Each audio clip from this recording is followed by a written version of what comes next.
Sir Nitin గారు last cinema release అయిన టైంలో రాబిన్ హుడ్ టైంలో రెండు రిలీజ్లు ఉన్నాయి. మ్యాడ్ 2 ఒకటి, రాబిన్ హుడ్ ఒకటి. రెండు సినిమాలు కూడా ఎక్కడో కొన్ని ఏరియాస్ కోసం అని చెప్పి టికెట్ ప్రైజెస్ పెంచి జీవోలు తెచ్చారు. బట్ తమ్ముడికి ఒరిజినల్ ప్రైజెసే, నో ఇంక్రీజ్ ప్రైజెస్. వేణుగారు సార్, ఎందుకంటే మీరు అడిగిన దాంట్లో అంటే ఎక్స్టెండ్గా ఉంది. మన పవన్ కళ్యాణ్ గారు ఒక ప్రెస్ నోట్ని ఫస్ట్ నేను రియాక్ట్ అయ్యాను. ప్రేక్షకుల్ని థియేటర్కి తీసుకురావడానికి ఏం చెయ్యాలి అనేది మా రెస్పాన్సిబిలిటీ అది. సో టికెట్ ప్రైస్ కానివ్వండి, క్యాంటీన్లది కానివ్వండి, ఇవన్నీ మేము థియేటర్ అంబియన్స్ కానివ్వండి, ఇవన్నీ బెస్ట్గా ఇచ్చి ప్రేక్షకులని మళ్ళీ థియేటర్కి తిరిగి తెప్పించుకోవాలి. దానికి ఎక్కడ టికెట్ రేట్లు పెంచడం కానీ అలాంటిది ఏమీ ఉండదు. అంతే నార్మల్ ప్రైస్లో. అండ్ ఇంకొకటి ఏంటంటే రాజు గారు, ఆ టికెట్ ప్రైస్ హైక్ వల్ల ఎంత యాడ్ అవుతుందో మీకు తెలియదు కానీ నాకు. బట్ దాని గురించి పెంచేస్తున్నారు, రేట్లు పెంచేస్తున్నారు, దోచేస్తున్నారు అనే డిస్కషనే ఎక్కువ డ్యామేజ్ చేస్తుంది. అది నాకు తెలుసు అండి, మరి అదే కదా చెప్తున్నా. ప్రొడ్యూసర్గా నాకు తెలుసు, అది డిస్ట్రిబ్యూటర్గా నాకు తెలుసు.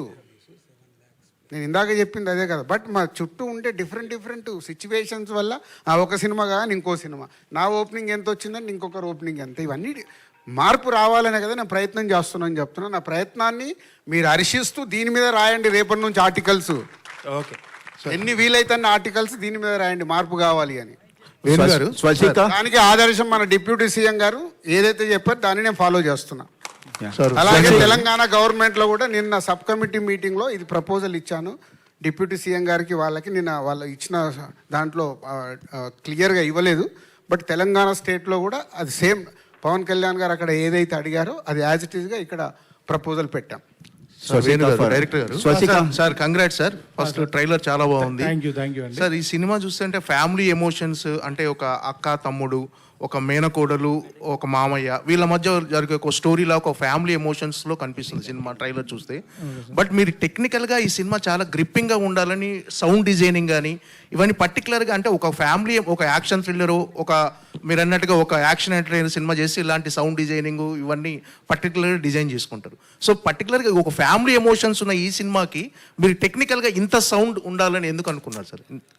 వెరీ సింపుల్ అండి, అది అందరికీ సర్వైవల్ కదా. నేను డైరెక్టర్గా I want to excel myself. I don't want to repeat my same films. నాకు Vakeel Saab complete dialogue cinema.